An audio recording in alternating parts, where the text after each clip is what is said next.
In 1964, child genius Frank attends the New York World's Fair to enter the inventors competition. Judge Nix is actually pretty impressed by Frank's prototype jetpack, but he quickly changes his mind when Frank confesses the jetpack doesn't actually work well. Nix's assistant Athena likes Frank, but Nix still doesn't allow him to enter the contest until the jetpack actually works. Frank leaves utterly heartbroken and can't help thinking about all the times his own dad told him he was just wasting his time. Suddenly he's approached by Athena, who gives him an orange lapel pin with a blue T and asks him to follow her and Nix without being noticed. Nix and his group going on a popular attraction and the line is quite long, so Frank sneaks through the side and jumps into an empty boat. In the middle of the ride, a laser detects Frank's pin and opens a trapdoor that takes the boat down a dark corridor.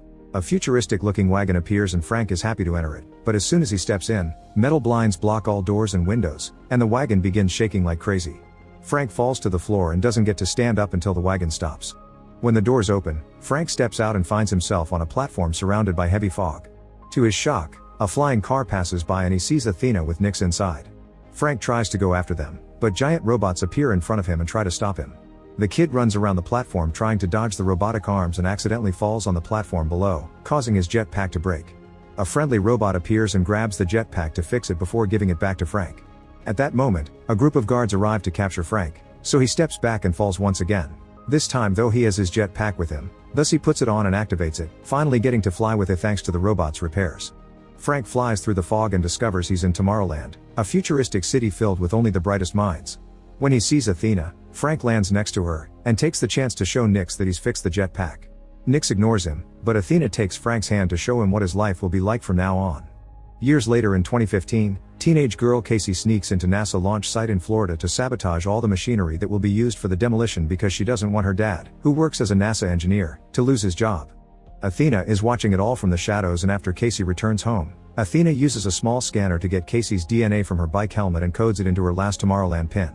The next morning, Casey's dad Eddie gets a call from work explaining the situation. Casey thinks she's saved his job, but Eddie reveals they'll bring replacement cranes, so Casey really needs to stop trying. However, Casey reminds him keeping up hope is more important. In the evening, Casey tries to sabotage the demolition again, but this time the police are waiting for her and she gets arrested. Some hours later, someone pays the bail, and Casey picks up her belongings to return home. Among all the things she finds the pin, and when she touches it, she suddenly sees a vision of a different place. The pin falls, and when Casey touches it again, the same thing happens. The next time, Casey grabs the pin properly and finds herself looking at a huge city in the distance, but when she tries to walk to it, the pin falls and she is in jail again because walking made her bump against things and people in the room. To avoid more trouble, Casey picks up the pin using gum wrapper. At that moment, Eddie shows up to pick Casey up after paying the bail. On their way home, he scolds Casey for her actions, so she makes him touch the pin, promising it'll explain everything. However, when Eddie touches the pin, nothing happens. Confused, Casey touches the pin herself and appears in the other world, coming to the conclusion this only works for her. Eddie gets tired of Casey rambling about the pin and takes it away from her. When they get home, Casey waits for Eddie to fall asleep to steal the pin from his night table. As soon as she touches it, she appears in the other world, and walking toward the city makes her bump against the walls of her house and even fall down the stairs. The noise wakes Eddie up, causing Casey to hide and decide to do this somewhere else. Casey goes to the middle of a huge field and touches the pin, allowing her to finally appear in Tomorrowland.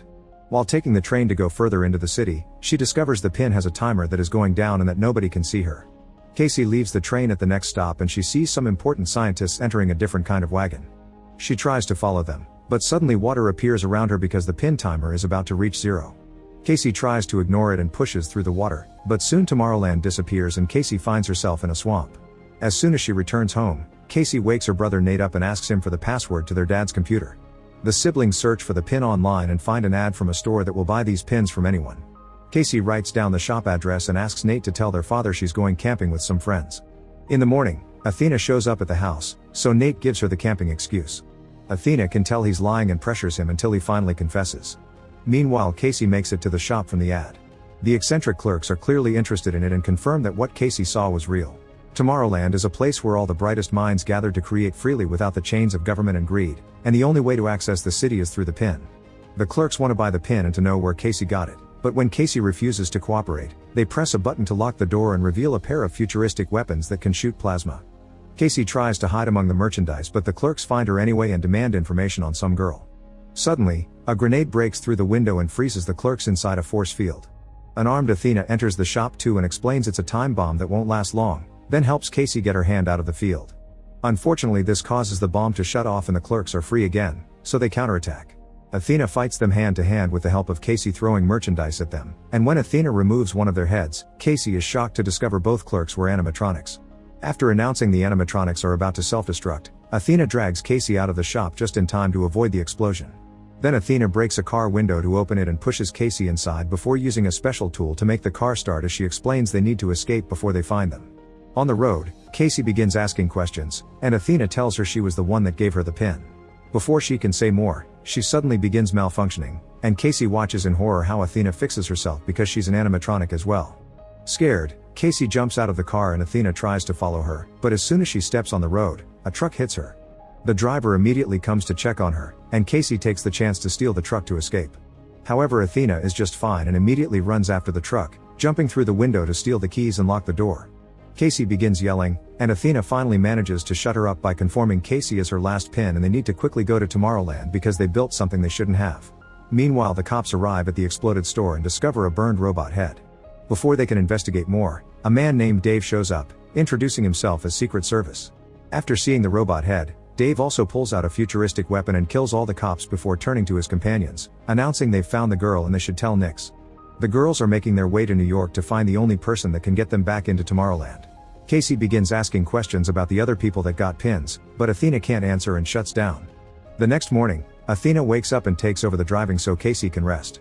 Athena tells Casey that the person they'll be visiting is called Frank, and once Casey falls asleep, Athena keeps herself entertained by remembering all the good times she used to have with her friend.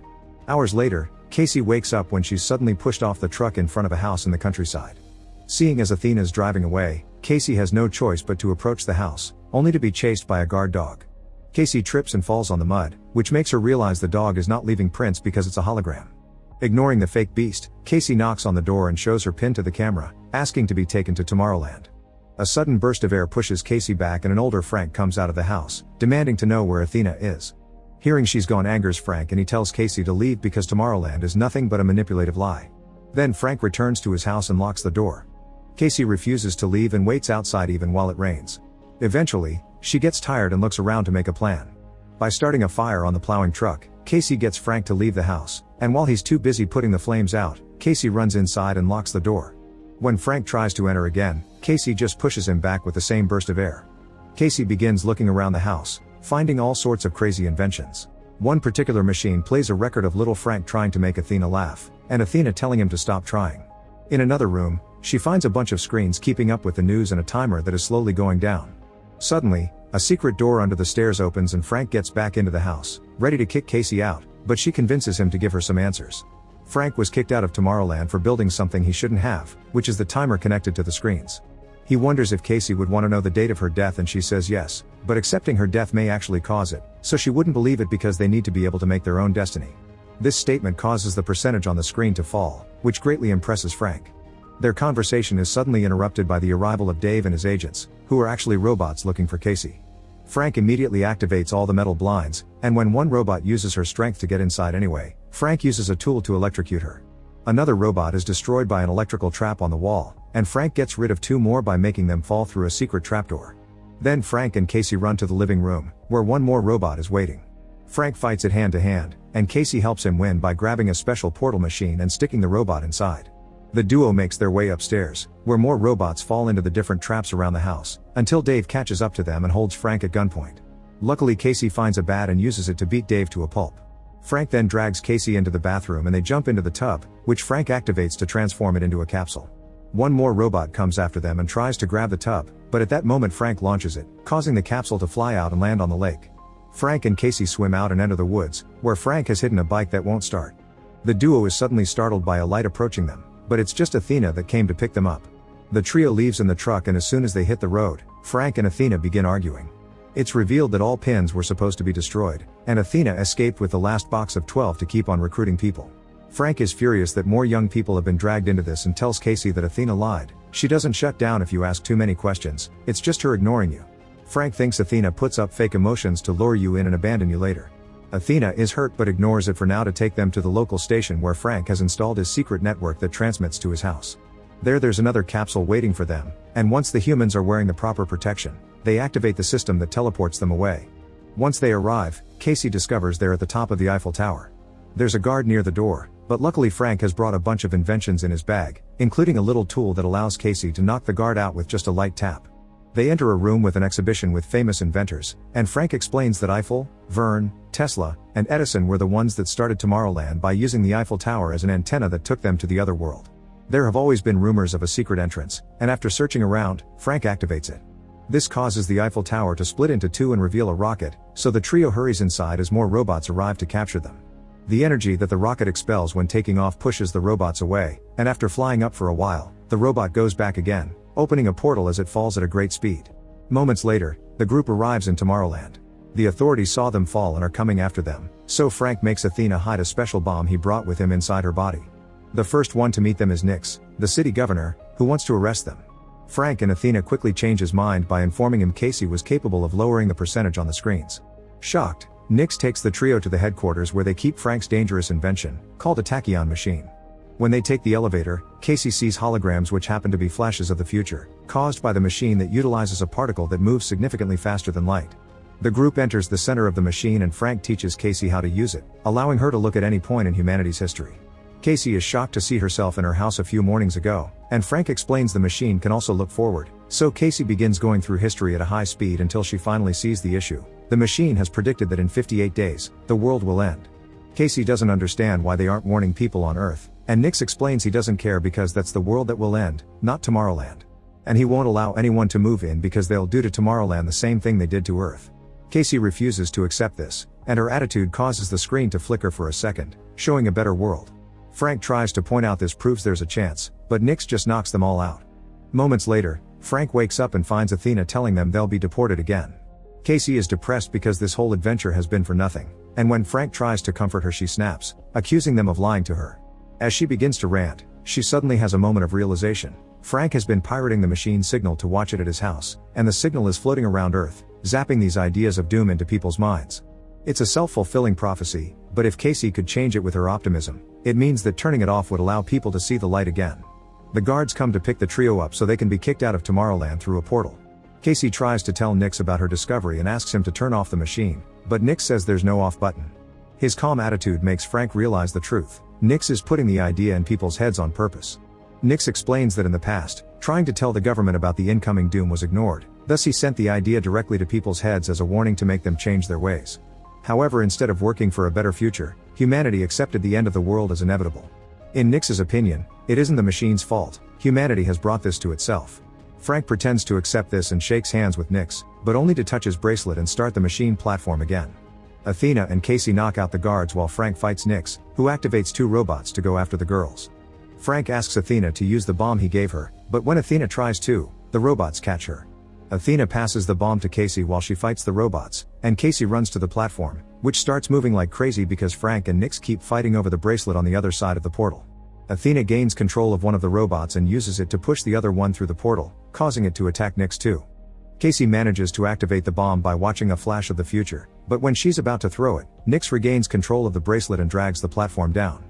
Athena rushes to catch the platform with her robot, then runs to the control panel to close the portal, destroying the second robot and leaving Frank and Nix outside. At that moment, Casey finds the bomb, which is about to explode. Athena has no choice but to open the portal again, and once the men run back inside, they throw the bomb into the portal so it can explode away from them. The portal breaks and falls on top of Nix, capturing him. However, there's a gun nearby that he reaches in order to kill Frank. Athena sees Frank dying and realizes it's a flash from the future, so she runs to put herself between Frank and the shot. Casey takes the gun from Nix and Frank tries to take Athena to a repair shop, but Athena asks him to stop because there isn't enough time. Before she died, she needs Frank to know something very important, and she proceeds to play a series of recordings from the time they spent together all those years ago. Little Frank used to have a crush on Athena, but he was hurt when he realized she was a machine. This always bothered Athena, and she kept voice diaries that described how Frank made her feel things that robots shouldn't. Frank is glad to hear Athena did like him too and that she never stopped believing in him, so now it's time for Athena to go. Her body is about to self-destruct and she wants them to use that explosion to stop the machine. Frank uses a jetpack to fly Athena up, and after they say their goodbyes, Athena is dropped inside the machine. The whole structure explodes and the debris falls on Nix, killing him. Tomorrowland loses its power and Frank tries to keep control of the jetpack to at least land safely in the river. Casey rushes to check on him, and as they begin talking about what to do next, a bunch of flashes from the future gives them an idea. First, Frank fixes the portal so Casey can reunite with her family. Then together they begin working on restarting the PIN program, for which they build a bunch of robots like Athena. These robots use a portal to travel all over the world and leave pins for the bright minds that may help them make a better future for Earth. Make sure to subscribe and turn on notifications so you can watch more videos like this. Thanks for watching.